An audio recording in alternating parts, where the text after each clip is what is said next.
I'd like to talk to you today about how I work on syllabification in my classes. Syllabification is absolutely essential. If students don't know how to divide words into their syllables, then it's highly unlikely that their pronunciation of the word will be correct. Let's take a word like pronunciation. This is a 5-syllable word. When I ask my students to work on a word like this, I get them to do it with their fists, like this. Pronunciation.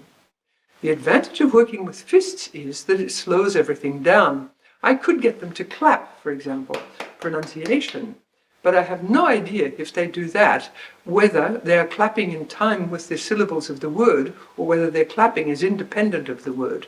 And also, in a class, I can't see what is happening. Imagine that somebody is saying this 5-syllable word as a 4-syllable word. They would be saying pronunciate. And as soon as they say that, they and I and the rest of the class know immediately that there's a problem. We can see it, we can hear it, and I can then work with the person. Clearly, once students know what a syllable is, words like desk or car or light are not a problem. They are 1-syllable words. With words which have more than 1 syllable, there are usually 2 problems.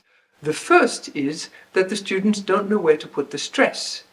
Take a word like academy. This is a 4-syllable word. I would write it on the board and ask the students first of all to decide how many syllables there are. And we come to academy. It's a 4-syllable word. And then I say, put the stress on the first syllable. And they say academy. Then I say, now put it on the second syllable, academy. Put it on the third, academy. Put it on the fourth, academy. I'd get them to make a pitch change so that they can hear what they're doing. Then I would say to my students, which of these do you think is the most likely? And they would try them all again, and probably about 50% of the students would decide that academy is the most likely. And this, of course, is true. Another problem that students have is they don't know how many syllables there are in a word. This is very common with the word variety. They think it's a 3-syllable word. They would divide it variety, completely missing the 3rd syllable. So I write the word on the board and I say, this is a word which has 4 syllables. Stretch it until you can find the 4th syllable. And then they would realize that the word is in fact variety. And then we have to get the stress on the right syllable. Sometimes in the class, I need a quick fix. Imagine that the class is talking along and somebody says the word photographer, drawn into making a mistake by photo. I always work with a telescopic pointer, so I take my pointer and fold it right down like this.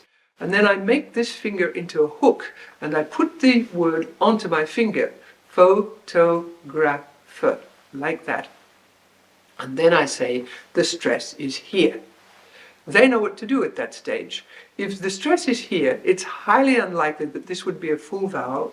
It's highly unlikely that this would be a full vowel, and this, of course, is a schwa.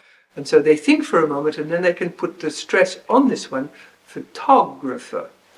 They need to practice this several times. So I get them to do it again, a couple more times, and I can stretch my finger a little more like this to get them to speed up. And then when I think they can do it correctly, I stretch my finger out completely, swipe it with the pointer, and that means say it as fast as you can, which they do.